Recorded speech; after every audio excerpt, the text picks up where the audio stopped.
macam ni dia tahu. Semua dia banyak lagi satu. Semua Nah, ni nah, semua dia. dia sekarang buat pasal apa ni? Dia sekarang buat pasal sakit.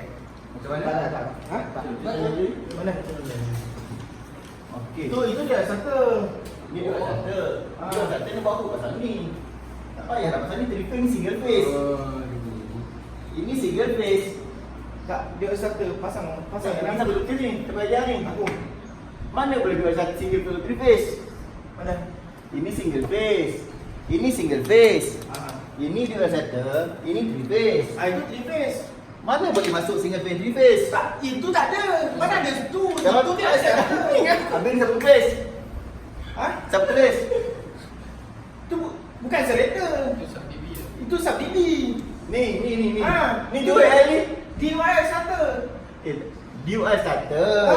Okay, ini oscillator. Itu selektor. Ini isolator. DUI starter. Ni belum masuk lagi. Oh, masuk ni.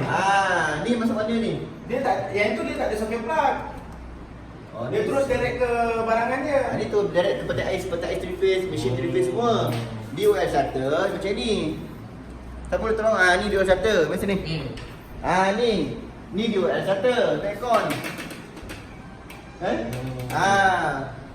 Free je dia kena marah. Bukan salah dia. Sorry lah bro. Sorry dah bro. Semua orang buat silap. Yalah. Susah. Okey tuan-tuan. Ini adalah kelas kita.